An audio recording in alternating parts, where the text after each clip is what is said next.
አርዕስተ ዜና። መፈንቅለ መንግስት እየተፈጸመብን ነው ሲል የትግራይ ክልል ጊዜያዊ አስተዳደር ከሰሰ። የአደጋ ጊዜ መውጫና መጠለያ እንዲሰሩ ማስጠንቀቂያ ተሰጥቷቸው ያላስተካከሉ ባለህንፃዎች በደንቡ መሰረት ይቀጣሉ ተባለ። ከውጭ እስራኤልና ሐማስ በጋዛ ተኩስ ለማቆም የሚያደርጉት ንግግር በኳታር ዶሃ ቀጥሏል ተባለ።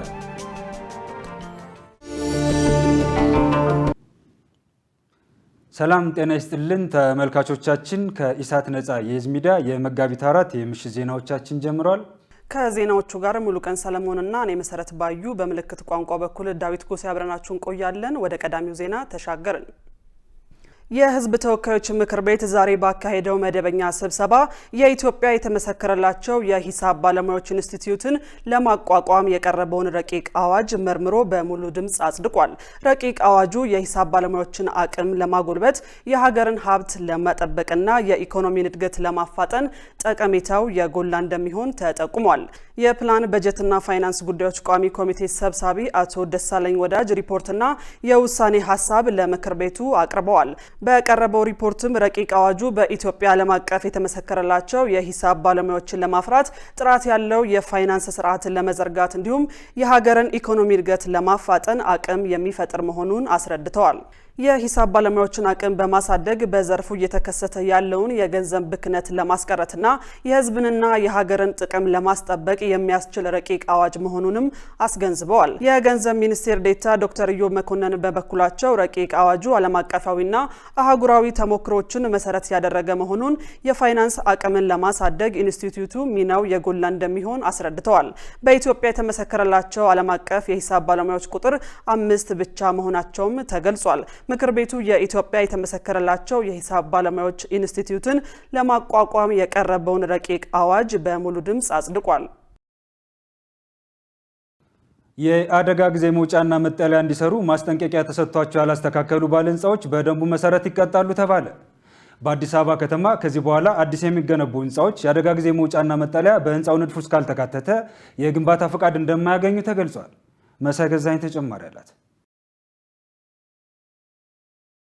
በዓለም አቀፍ ደረጃ ህንፃ ሲገነባ በተፈጥሮ ሆነ በሰው ሰራሽ የሚያጋጥም አደጋ ጉዳትን መጠን ለመቀነስ የግድ የአደጋ ጊዜ መውጫና መጠለያ ሊኖረው እንደሚገባ ይገለጻል። ሆኖም ግን የአፍሪካ መዲናና የኢትዮጵያ ዋና ከተማ በሆነችው በአዲስ አበባ የሚገኙ አብዛኞቹ ህንፃዎች የአደጋ ጊዜ መውጫና መጠለያ እንደሌላቸው ከዚህ ቀደም ከአዲስ አበባ ከተማ አስተዳደር እሳትና አደጋ ስጋት አመራር ኮሚሽን ያገኘነው መረጃ መዘገባችን ይታወሳል። ይህን መነሻ አድርገን ይህ ችግር በአሁኑ ወቅት በምን ደረጃ ላይ ይገኛል ስንል የአዲስ አበባ ከተማ አስተዳደር እሳትና አደጋ ስራ አመራር ኮሚሽን ኮሚሽነር ኮማንደር አህመድ መሐመድን ጠይቀናቸዋል። ኮሚሽነሩ እስካሁን ማስጠንቀቂያ ተሰጥቷቸው ባላስተካከሉ ባለ ህንፃዎች ላይ እርምጃ እንደሚወሰድ ተናግረዋል።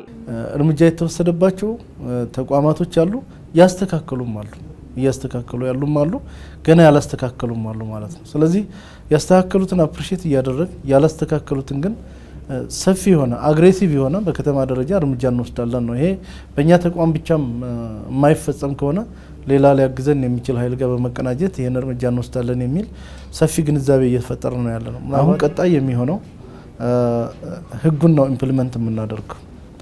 የሬጉሌተሪ ኦርጋን አለን 163/2017ን ወደ ስራ በዚህ በጀት ዓመት እናስገባለን።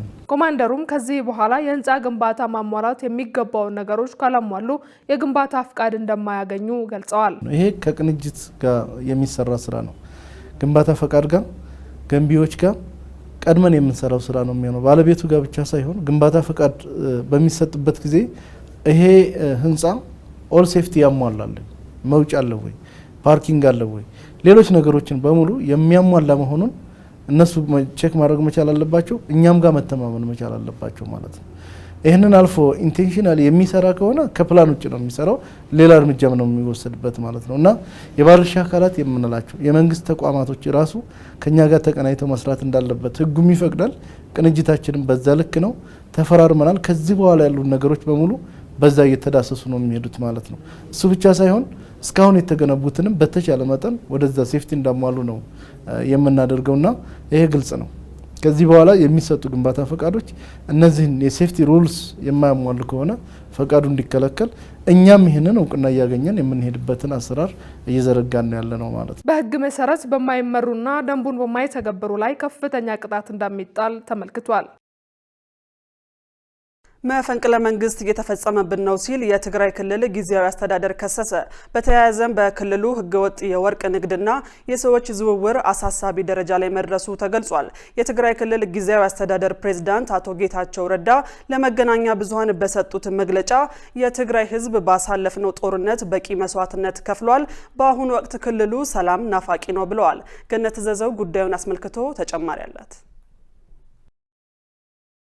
የሰላም እጦት በአንድ ሀገር ላይ የሚያሳድረው ፖለቲካዊ፣ ማህበራዊና ኢኮኖሚያዊ ተጽዕኖ ከባድ መሆኑ ይታወቃል። በትግራይ ክልል ከተመሰረተ 50 ዓመታትን ያስቆጠረው ህወሓት ከጊዜያዊ አስተዳደሩ ጋር በተፈጠረ አለመግባባት የክልሉ ህዝብ ከፍተኛ ስጋት ላይ መግባቱ በተደጋጋሚ ይገለጻል።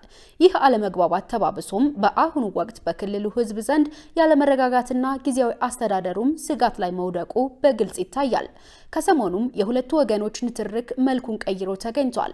ይህንን ተከትሎም የክልሉ ጊዜያዊ አስተዳደር ገጠመኝ ስላለው ችግር እና አጠቃላይ የክልሉ ወቅታዊ ሁኔታ በፕሬዝዳንቱ በኩል ለመገናኛ ብዙሃን መግለጫ ሰጥተዋል። ፕሬዝዳንት ጌታቸው የፌዴራል መንግስቱ ጣልቃ ገብቶ የህወሓት አንጃ የፈጠረውን ትርምስ ያስቁም ማለት ጦርነት ይክፈት ማለታችን አይደለም ብለዋል። ጦርነት ማስቆም እንጂ አዲስ ጦርነት የመፍጠር ፍላጎትም የለንም ሲሉ አረጋግጠዋል። ይሁን እንጂ የተንጠለጠለ ያሉት የፕሪቶሪያው ስምምነት እንዲፈጸም የፌዴራሉ መንግስት ትግራይን እንደ ማንኛውም በህግ እንደተቋቋመ ክልል እንዲመለከተውና መፍትሄ እንዲሰጠው ፕሬዝዳንቱ ጠይቀዋል። በፌዴራል መንግስትና በህወሓት መካከል በተደረገ የፕሪቶሪያ ስምምነት መሰረት የተቋቋመ መንግስት ነው። የፌዴራል መንግስት በራሱ ተሳትፎ በራሱ ፈቃድ የተቋቋመ መንግስት አደጋ ላይ በሚወድቅበት ጊዜ አደጋውን የመቀልበስ ግዴታ ይኖርበታል። አሁን ባለንበት የትግራይ ሁኔታ በእንደዚህ አይነት መልኩ ተሰብስቦ ጥያቄ ሊያቀርብ የሚችል ምክር ቤትም የለም። ያ ማለት የፌዴራል መንግስቱ ሊያደርጋቸው የሚገባ ስራዎችን በሚመለከት ሪማይንደር ያስፈልገዋል ማለት አይደለም። ይህ በእንዲህ እንዳለ አሁን ባለው ሁኔታ ግን መፈንቅለ መንግስት እየተፈጸመብን ነው ብለዋል። የትግራይ ህዝብ በፍጹም ሌላ ጦርነት ማስተናገድ አይችልም። በቂ ሞተናል፣ በቂ ረግፈናል፣ በቂ መሰረተ ልማት ወድሟል። አሁን ሌላ ምዕራፍ የሰላም ምዕራፍ ሲፈጠር ሁሉንም አጋጣሚ ተጠቅመህ የትግራይ ህዝብ እንደገና እንዳይንበረከክ እኔ ቢሆን ልንበርከክ አሁን ያለው ሁኔታ መፈንቅለ መንግስት የተፈጸመ ነው። ኦፍ ኮርስ የተፈጸመ ነው። አይ ዶንት ኖ ማህተሙ ምን እንደሚሰራ አላውቅም። በተጨማሪም በክልሉ ህገወጥ የወርቅ ንግድ እንቅስቃሴና የሰዎች ዝውውር አሳሳቢ ደረጃ ላይ መድረሱን ተናግረዋል። ወርቅ ንግድ፣ ህገወጥ እንቅስቃሴ፣ የሰዎች ዝውውር በጣም አደገኛ በሆነ ደረጃ ነው ያለው። ኢንፋክት እዚህ ትርምስ ውስጥ እንድንገባ አስተዋጽኦ ከሚያደርጉት ችግሮች አንዱ የዚህ ቡድን ደጋፊዎች ነን ወይ በአንድ መልኩ ከኤርትራ ጋር ልንሰራ ነው ምናምን የሚሉት ወገኖች የምራቸውንም ከኤርትራ ጋር መስራት ወይ የምራቸውንም ፌዴራል መንግስት የመጣል ፍላጎት ስላላቸው ብቻ አይመስለኝም። ትንሽ መስከን ካለ ለፍርድ የሚቀርቡበት ሁኔታ ይፈጠራል። ህገወጥ የሰዎች ዝውውር በስፋት ነው ያለው። እዚህ ላይ የተሳተፉ ሰዎች መረጋጋትን ቢጠብቁ በጣም ነው የሚገርመኝ። ወርቅ ንግድ ውስጥ የሚሳተፉ ሰዎች መረጋጋትን ቢመርጡ በጣም ነው የሚገርመኝ። የወርቅ ማዕድን ምንድነው ቁፋሮን እናስቆም ብለን ታስክ ፎርስ አቋቁመን እዛ ያሉ ሰዎች እንዴት እኛ ሳንታመን ቀርተን ነው ወይ ከሌላ ቦታ ኮሚቴ የምታቋቁሙት ብለው ፕራክቲካሊ ስራ እንዳይሰራ ነው። አክለውም ሌሎች ኃይሎች ክልሉን የጦርነት ቀጠና ለማድረግ ፍላጎት እንዳላቸውና ጥረት እያደረጉም ስለመሆናቸው አንስተዋል። በተያያዘ ዜና የትግራይ ህዝብ የፕሪቶሪያን ስምምነት የሚተገብርለት እንጂ ዳግም ወደ ጦርነት የሚያስገባው ኃይል አይፈልግም ተባለ። ዶክተር አብርሃም በላይ የትግራይን ክልል ወቅታዊ ሁኔታ አስመልክቶ እንደተናገሩት ክልሉን ወደ ግጭት ለማስገባት የሚሰሩ የተደራጁ ቡድኖች ከውጭ ኃይሎች ሳይቀር ግንኙነት ፈጥረዋል ብለዋል። በመሆኑም የትግራይን ህዝብ ሰላም ፈላጊነት በመረዳት ሁሉም አካል ለክልሉ ሰላም እንዲሰራ ጠይቀዋል። ሰይፍ አለም ዝርዝር አለው። የትግራይ ክልል ዳግም ወደ ግጭት ለማስገባት የሚሰሩ ቡድኖች በመኖራቸው ሁሉም አካላት በትብብር ከጥፋት ሴራቸው ሊያስቆማቸው ይገባል ተብሏል። የህዝቡን ሰቆቃ ያልተረዱ አንጃዎች በክልሉ ጊዜያዊ አስተዳደር ላይ መፈንቅለ መንግስት ለማድረግ በጥረት ላይ መሆናቸው ተገልጿል። ከጊዜያዊ አስተዳደሩ አልፎም በክልሉ የሚንቀሳቀሱ ተቃዋሚ ፓርቲዎችም ሳይቀሩ የክልሉ ወቅታዊ ሁኔታ እንዳሳሰባቸው እየገለጹ ነው። ከዚህ በተጨማሪ በትግራይ ክልል ዘላቂ ሰላም እንዳይሰፍን የሚደረገውን የጸረ ሰላም ኃይሎች አካሄድ በአግባቡ መገንዘብ እንደሚገባም የመስኖና ቆላማ አካባቢዎች ሚኒስትር ዶክተር አብርሃም በላይ ገልጿል። የሰላም ስራ እንዳይሰር ነው የተለያዩ አጀንዳዎችን በመፍጠር ሌት ተቀን የሚሰሩ ኃይሎች መኖራቸውን የገለጹት ሚኒስትሩ እነዚህ ኃይሎች ከተለያዩ አካላት ጋር የጥቅም ትስስር በመፍጠር ሀብት እየዘረፉ እንደሚገኙም አብራርተዋል። ሰላም ከሆነ በኋላ የተለያዩ አደረጃጀቶች ይዘው ሀብት የሚያካብቱ አካላት አሉ።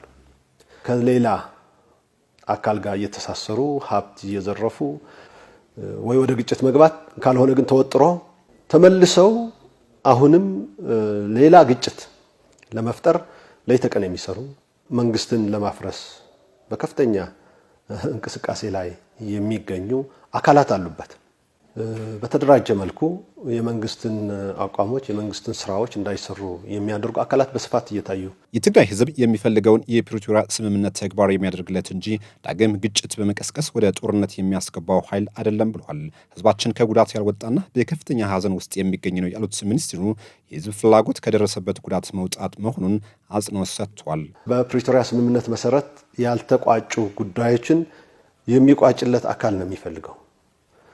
ከዚህ ውጪ ያለ እንቅስቃሴ የሚፈጥረው አካል ለይቶ መፍትሄ ለመስጠት የሚከብድ አይመስለኝ።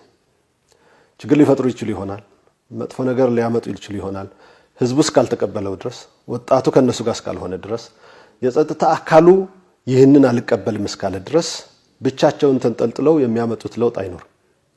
ካሰቡም የሚከስሩት እነሱ ብቻ ናቸው። የትግራይ ህዝብ የፌዴራል መንግስት መፍትሄ እንዲሰጥ እየጠየቀ እንደሚገኝና የክልሉ መንግስት ሁኔታዎችን ማረጋጋት እንዳለበት ጠቁመው ከክልሉ መንግስት አቅም በላይ የሆኑ አጀንዳዎች ከተፈጠሩ በጋራ መፍትሄ እንደሚሰጥም ገልጿል። ህዝቡ ስለገባው ስላወቀው እነሱን ለማስታገስ በቂ አቅምም ስላለ ወደ ግጭት እንዳይሄድ ያደርጋል ብዬ አምናለሁ። ግን ከዚህ በኋላ የሚያጠፉ አካላትም ለይቶ ማወቅ ደግሞ ሁላችንም መረዳት አለብን። በጣም ኢምፖርታንት ነው። ህዝባችን በተሟላ መልኩ እየተናገረ ስለሆነ ማለት ነው፣ እየገለጸ ስለሆነ አልፎ አልፎ የምናያቸው ነገሮችም እኮ ፌዴራል ገብቶ መፍትሄ ይስጠን ይላል። ግን ክልል መንግስት እስካለ ድረስ መንግስት ኃላፊነት ወስዶ ነው ነገሮችን ማረጋጋት ያለበት። ከመንግስት በላይ የሆኑ አጀንዳዎች ከተፈጠሩ ደግሞ መፍትሄ በጋራ የምንፈልግበት ነው የሚሆነው። የትግራይን ክልል ሰላም ዘላቂ ለማድረግ ጊዜያዊ አስተዳደሩ ከፌዴራል መንግስት ኃላፊነት የተሰጠው ቢሆንም በተደራጁ ኃይሎች የሚደረግበትን ጫናና ህገወጥ ትንኮሳም ፈታኝ እንደሆነበት ይገለጻል። የዓለም የኩላሊት ቀን እንደ አውሮፓውያን አቆጣጠር ከ2006 ጀምሮ ማርች በገባ በሁለተኛው ማክሰኞ የሚከበር ዓመታዊ ቀን ነው። በዚህ ቀን ኩላሊትን የተመለከተ የግንዛቤ ማስጨበጫ መስጠትን ጨምሮ ሌሎች በርካታ ተግባራት ይከናወናሉ፣ ስራዎች ይሰራሉ። በኢትዮጵያም ዘንድሮ ለ10ኛ ጊዜ በመከበር ላይ ይገኛል። ሙሉቀን ሰለሞን ያዘጋጀውን ሰላማዊት ሙሉጌታ እንደሚከተለው ታቀርበዋለች።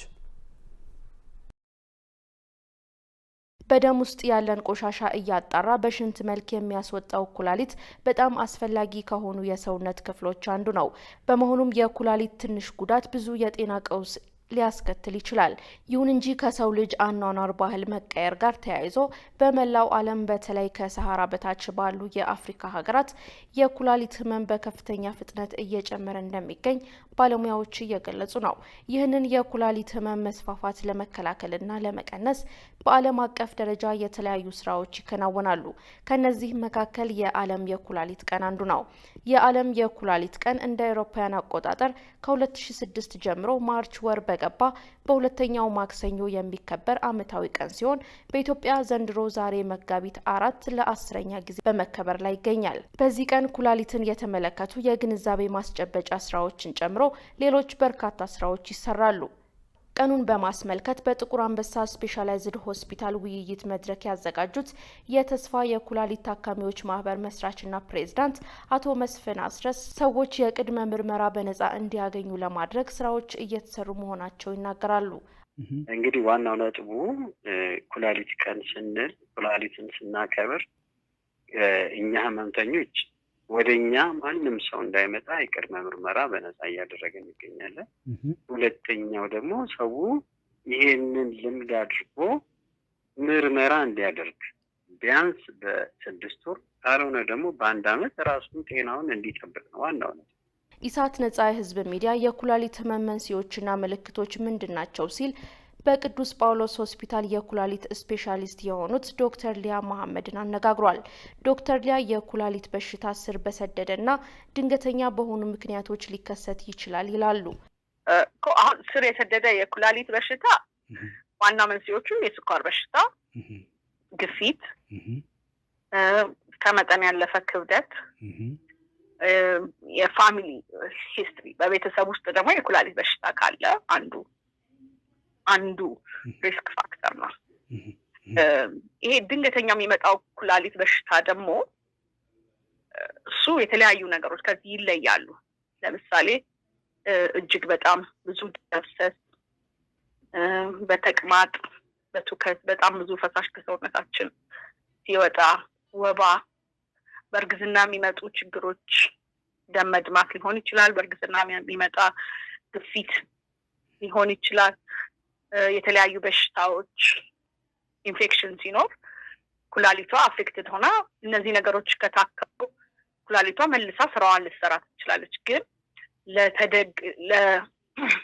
ለስር የሰደደ የኩላሊት በሽታ እነዚህን ሰዎች ተጋላጭ ይሆናሉ። ስለዚህ እነዚህን ሰዎች አንዴ ድንገተኛ የኩላሊት በሽታ ያጋጠመው ሰው ራሱ ክትትል ማድረግ ይኖርበታል የኩላሊቱን ሁኔታ። ስለዚህ የኩላሊት በሽታን ለመከላከል ምን አይነት ጥንቃቄዎች ሊደረጉ ይገባል? የጤና ቼክአፕ ያስፈልጋል። ግፊትና ስኳርን በተለይ ቼክ ማድረግ ያስፈልጋል። እነዚህ ቀላል ነገሮች ስለሆኑ ቼክ ለማድረግ ደግሞ ኩላሊትና ግፊት ያለባቸው ሰዎች እንዲሁም የስኳር በሽታ ያላቸው ሰዎች በየአመቱ የኩላሊት ስራቸው ቼክ መደረግ አለበት። በደም እንደገና በሽንት ምርመራ የኩላሊታቸው ስራ መታየት ይኖርበታል። ለምን እንዳልኩ ምልክት ስለሌለው መጀመሪያ እርሊ ምልክት ስለሌለው ቀድሞ ካወቀን ደግሞ የሚሰጡ መድኃኒቶች የኩላሊት ስንፈቱን ማዘግየት የሚችሉ መድኃኒቶች ይኖራሉ። ዋናው ግፊቱን በመቆጣጠር ስኳሩን በመቆጣጠር ማህበረሰቡ ራሱን ከኩላሊት ጋር ተያይዞ ሊመጡ ከሚችሉ ጉዳቶች ለመከላከል ቋሚ የሆነ ክትትል ሊያደርግ እንደሚገባው ዶክተር ሊያ አያይዘው ገልጸዋል። በአማራ ክልል በከፍተኛ የኃይል ማስተላለፊያ መስመር ላይ በተፈጸመ ስርቆት 129 ሚሊዮን ብር የሚገመት ኪሳራ ደረሰ። በአማራ ክልል ከባህር ዳር ወልዲያ ኮምቦልቻ በተዘረጋው ባለ 400 ኪሎ ቮልት የከፍተኛ ኃይል ማስተላለፊያ መስመር ላይ በተፈጸመ ስርቆት 4 የኃይል ተሸካሚ ምሰሶች መውደቃቸውንና 129 ሚሊዮን ብር የሚገመት ኪሳራ በተቋሙ ላይ መድረሱ ተገልጿል። በኢትዮጵያ ኤሌክትሪክ ኃይል የባህር ዳር ወልዲያ ኮምቦልቻ ፕሮጀክት የሳይት ስራ አስኪያጅ አቶ ዮሐንስ ኪሮስ ስርቆቱ መጋቢት 2 ቀን 2017 ዓ.ም በደቡብ ጎንደር ደብረታቦር ከተማ አቅራቢያ በጉና ወረዳ መፈጸሙን ገልጿል። በስርቆትና በጸጥታ መደፍረስ ሲፈተን የቆየውን ፕሮጀክት በማጠናቀቅ ከግሪድ ጋር ለማገናኘት ተቋሙ ከፍተኛ ርብርብ እያደረገ በሚገኝበትና አጠቃላይ የፕሮጀክቱ አፈጻጸም 87 በመቶ በደረሰበት ጊዜ በፕሮጀክቱ ላይ የሚፈጸሙ የኃይል ማስተላለፊያ መስመር ተሸካሚ የብረት ምሰሶ ስርቆት ለስራው እንቅፋት መሆኑን ስራ አስኪያጁ አመልክተዋል። በበጀት ዓመቱ ባለፉት 7 ወራት ከ50 ሚሊዮን ብር በላይ የሚገመት የንብረት ስርቆትና መውደም እንደተፈጸመ የኢትዮጵያ ኤሌክትሪክ አገልግሎት በቅርቡ ማስታወቁ ይታወሳል። የተፈጸመው የኃይል ስርቆት የትራንስፎርመር፣ የኤሌክትሪክ መስመር ጉዳት፣ የመሰረተ ልማት ስርቆት፣ የተቋሙ ሰራተኞችን ስራ እንዳይሰሩ ማወክና የኬብል ስርቆትን የሚያጠቃልል መሆኑን ከተቋሙ ያገኘነው መረጃ ያመለክታል። ውድ ተመልካቾቻችን ከኢሳት ነጻ የህዝብ ሚዲያ የሚተላለፉላችሁ የኢሳቱ ዜናዎቻችን እንደቀጠሉ ናቸው። ለቢዝነስ ዜናዎቻችን ደግሞ ገነት ዘዘው እየጠበቀችን ነው።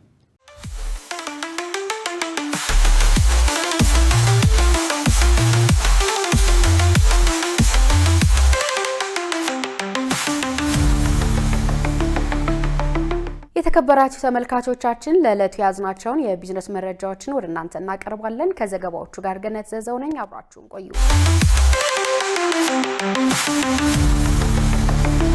በልዩ የኢኮኖሚ ዞን በ500 ሚሊዮን ብር ስራ የጀመረው ፓሮን ትሬዲንግ የሙከራ ምርት ጀመረ። በባህር ዳር ልዩ የኢኮኖሚ ዞን በ500 ሚሊዮን ብር ካፒታል ከበቆሎ ምርት ስታርች የተባለ ንጥረ ነገር ለማምረት ስራ የጀመረው ሀገር በቀል ኩባንያ የማሽን ተከላ በማጠናቀቅ የሙከራ ምርት ማምረት መጀመሩን የኢትዮጵያ ኢንዱስትሪ ፓርኮች ልማት ኮርፖሬሽን አስታውቋል። የባህር ዳር ልዩ ኢኮኖሚ ዞን ዋና ስራ አስኪያጅ ወይዘሮ ጥሩዬ ቁሜ እንደገለጹት ኩባንያው 2 ሄክታር መሬት ተረክቦ የግንባታና የማሽን ተከላ ስራ ሲያከናውን ቆይቷል ብለዋል። ኩባንያው ከ4000 በላይ ከሚሆኑ አርሶ አደሮች ጋር ዘላቂ የምርት አቅርቦት እንዲኖር የሚያስችል የገበያ ትስስር ፈጥሯልም ነው ያሉት ኃላፊዋ። ኩባንያው ምርቱን ለሀገር ውስጥና ለውጭ ገበያ እንደሚያቀርብም ጨምረው ተናግረዋል።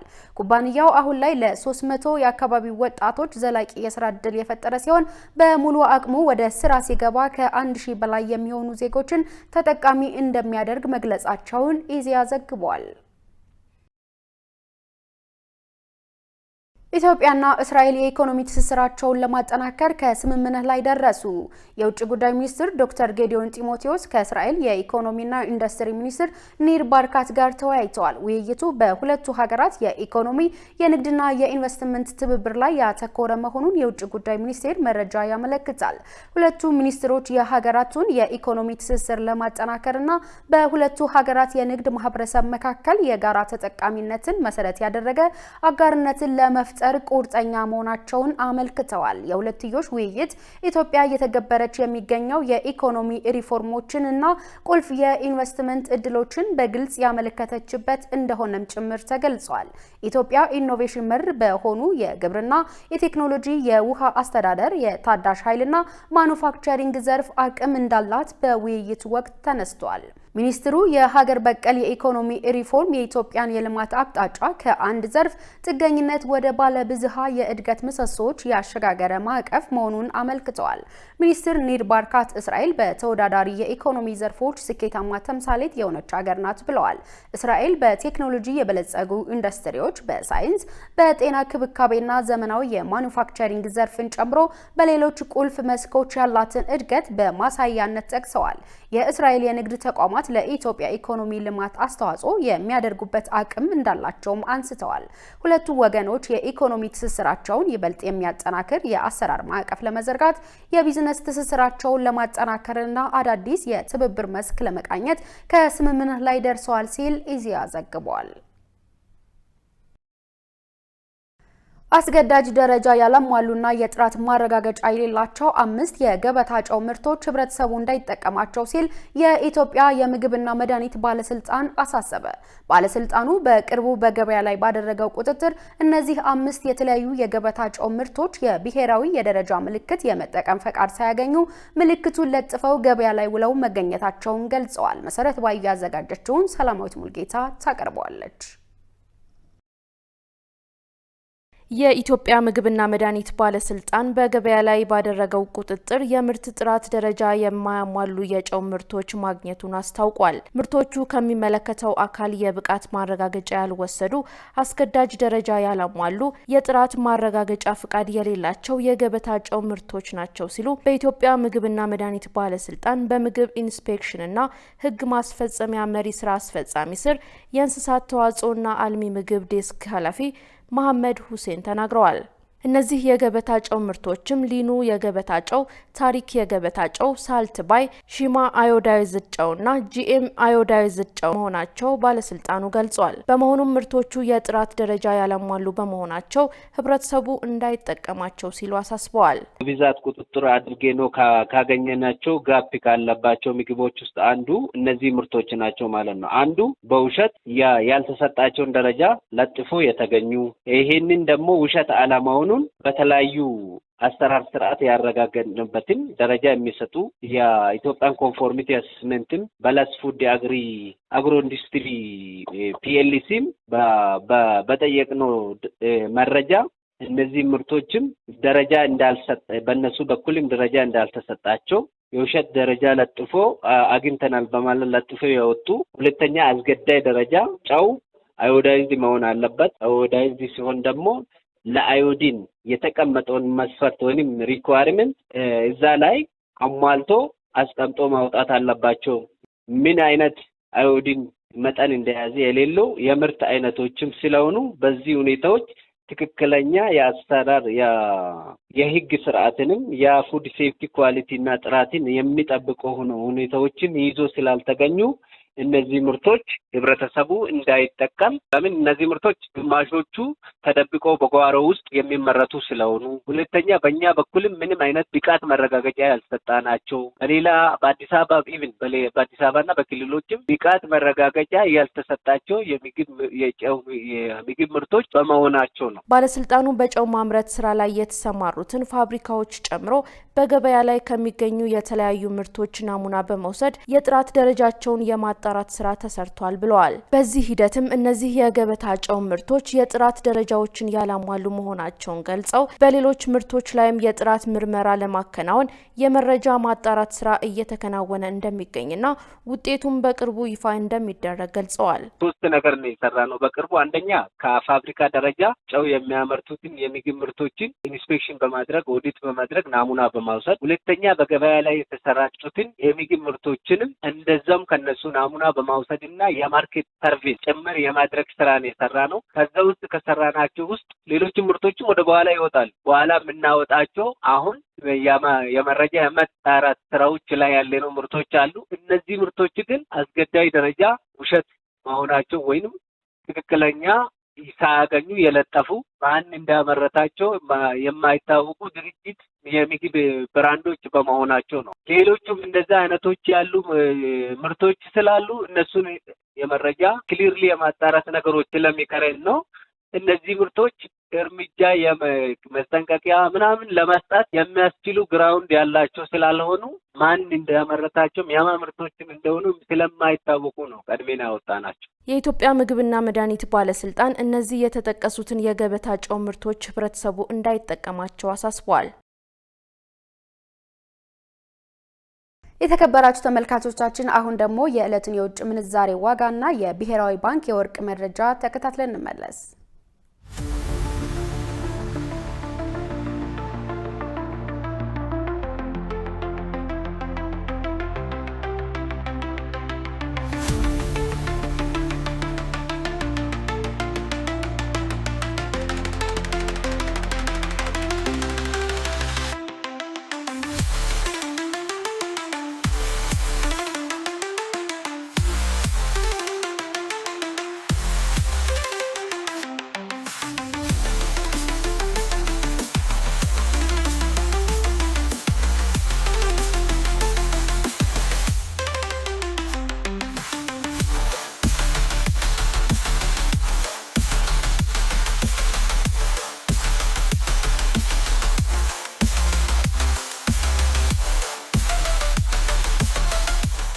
ተመልካቾቻችን ለዕለቱ የያዝናቸው የቢዝነስ መረጃዎች ይህን ይመስሉ ነበር። ወደ ቀጣይ ዜና ላሳልፋችሁ።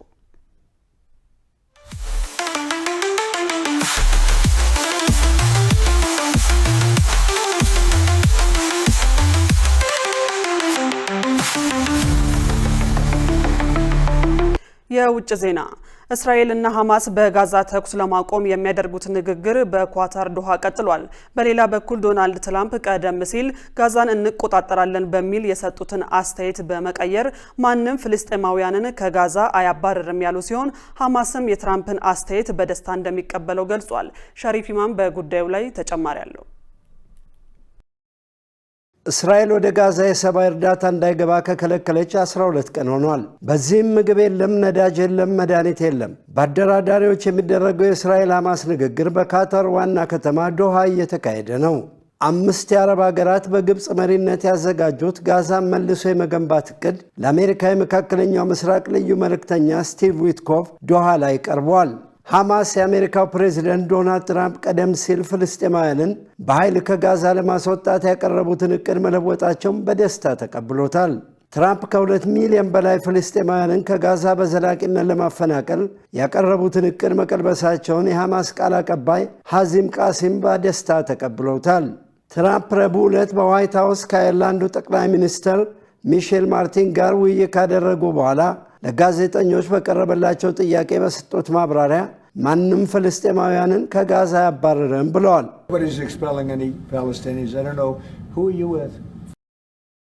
የአሜሪካው ፕሬዝደንት ዶናልድ ትራምፕ መግለጫ የጋዛ ሰርጥን ሕዝብ ከማፈናቀል የሚታደግ ከሆነ በደስታ የምንቀበለው ነው ብለዋል ቃሲም በመግለጫቸው። ቃሲም አክለውም እስራኤላውያን የጋዛን የተኩስ አቁም ስምምነት ተግባራዊ እንዲያደርጉ ትራምፕ እንዲጫኗቸው እንጠይቃለን ብለዋል። ትራምፕ አሜሪካ ጋዛ እንድትቆጣጠር በጦርነት የተመሰቃቀለው የፍልስጤም ሕዝብ በቋሚነት ተፈናቅሎ በአጎራባች ሀገራት እንዲኖሩ ሀሳብ ባቀረቡበት ወቅት በሁሉም ዘንድ ድንጋጤ ፈጥሮ እንደነበር ይታወቃል። አሁን ላይ በጋዛ ላይ የነበራቸውን አቋም የለወጡት የአረብ የውጭ ጉዳይ ሚኒስትሮች በካታር ረቡዕ ዕለት ከአሜሪካ የመካከለኛው ምስራቅ መልእክተኛ ስቲቭ ዊትኮፍ ጋር በጋዛ መልሶ ግንባታ ዕቅድ ላይ ከተወያዩ በኋላ ነው። በስብሰባው ላይ የኳታር፣ የዮርዳኖስ፣ የግብፅ፣ የሳውዲ አረቢያ፣ የተባበሩት አረብ ኤሚሬትስ የውጭ ጉዳይ ሚኒስትሮችና የፍልስጤም ነፃ አውጪ ድርጅት ዋና ጸሐፊ መገኘታቸውን የኳታር የውጭ ጉዳይ ሚኒስትር አስታውቋል። በዚህም በጋዛ ለሚደረገው የመልሶ ግንባታ ጥረት መሰረት እንዲሆን በቀረበው ዕቅድ ላይ ምክክርና ትብብር እንዲቀጥል ከአሜሪካው ልዑክ ጋር ስምምነት ላይ መደረሱ ተገልጿል። በእስራኤልና በሐማስ መካከል በአደራዳሪ የሚካሄደውን ንግግር አሜሪካ ባቀረበችው የተኩስ አቁም ስምምነት የመጀመሪያው ምዕራፍ ለ60 ቀናት እንዲራዘም እንዲሁም 10 በሕይወት ያሉ ታጋቾች በሚለቀቁበት ሁኔታ ላይ እየተነጋገሩ ነው። የእስራኤል ሐማስ የተኩስ አቁም ስምምነት የመጀመሪያው ምዕራፍ እንደ አውሮፓውያን አቆጣጠር መጋቢት 1 ቀን አብቅቷል። እስራኤል ሙሉ ለሙሉ ከጋዛ ለቃ እንድትወጣ የሚጠይቀው የተኩስ አቁሙ ስምምነት ሁለተኛ ምዕራፍ ከመሄድ ይልቅ የእስራኤል መንግሥት ምዕራፍ 1 እንዲራዘም ይፈልጋል። ሐማስ ደግሞ ይህንን ሐሳብ አይቀበልም።